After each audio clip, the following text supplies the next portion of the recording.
And welcome back to Live Now from Fox as we continue to follow this breaking news. This Supreme Court decision just coming in moments ago, limiting judges' use of nationwide injunctions. This is all pertaining to this birthright citizenship case from President Trump. And I did want to share with you some of the reaction that is coming in here. We shared this with you just moments ago from Attorney General Pam Bondi. She says today the Supreme Court instructed district courts to stop the endless barrage of nationwide injunctions against President Trump. This would not have been possible without tireless work from our excellent lawyers at the Justice Department. We also are getting in another reaction here. And I'm not going to read this to you in full, but this is a statement from Attorney General Matthew Platkin on the Supreme Court decision. He says, although we disagree with the Supreme Court's decision today, we are glad the court recognized that nationwide orders can be appropriate to protect the plaintiffs themselves from harm, which is true and has always been true in our case. We welcome the opportunity to continue making our case before the district court, particularly because the executive order will not take immediate effect, to show that the president's approach to birthright citizenship is a recipe for chaos on the ground and harm to the states.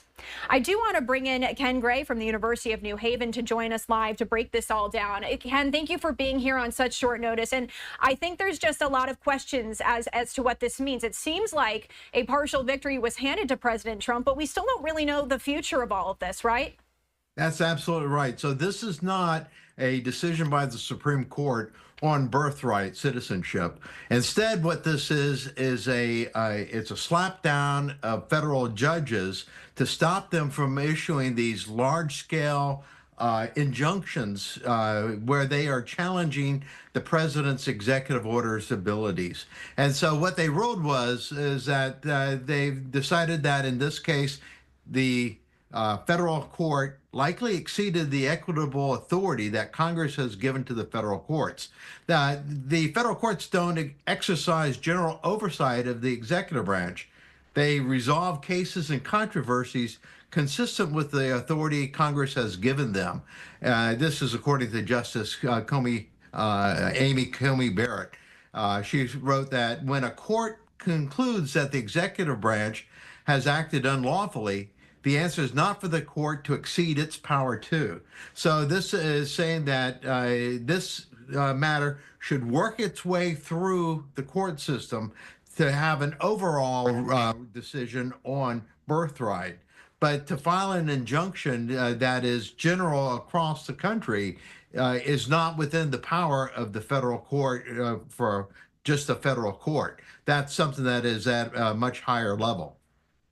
Yeah, and as we take a live look at the Supreme Court, I think another really big key piece of this is people have been discussing the 14th Amendment citizenship clause.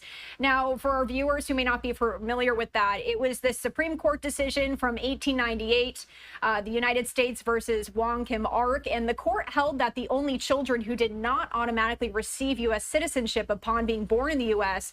had to meet some certain requirements here. When it comes to the 14th Amendment and the future of all of this, how do you anticipate that playing a role in the future of how this plays out? So the 14th Amendment was originally passed to ensure the citizenship of former slaves here in the country. And so what the 14th Amendment says is that all people that are born or naturalized in the United States are citizens of the United States. But they have to be under the subject to the jurisdiction thereof. And so in the case that you mentioned, the decision there was the fact that this person had been a citizen of the United States, left the country, and then was coming back into the country and was being denied citizenship. And the Supreme Court said he met the condition for the 14th Amendment. The president's executive order that got rid of citizenship birthright is referring to people who are not citizens coming into the country, having children here, and they're not subject to the jurisdiction. So we will see how the Supreme Court rules on that when it reaches the Supreme Court. But for a federal judge to say, we're going to overrule the president's executive order, that's beyond their power. And again, so many questions with this, but as it comes to current immigration law, what can we see going forward here for people who may want to further challenge this? As we do, again, it's still unknown here what the future of this is, Ken. So that's exactly right. It is unknown how it will affect it, but if a judge is ruling on how it affects an individual, one person, that's within their scope.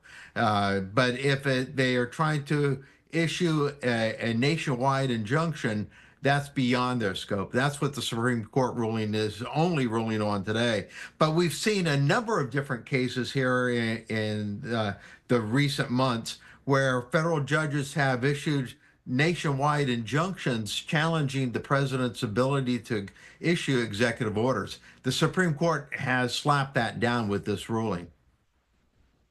Ken, anything else you want to note about this that I haven't touched on so far? Because you are a wealth of information when it comes to all of this.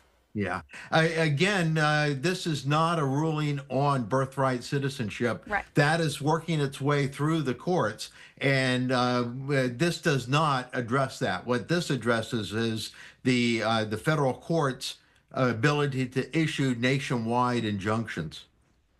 Yeah, and I think a lot of us were waiting and watching to see here whether the Supreme Court would fully side with President Trump or not. And this was sort of a surprise to us here. Yes. All right, Ken Gray, thank you so much for joining us here on Live Now from Fox. We do appreciate it. Certainly.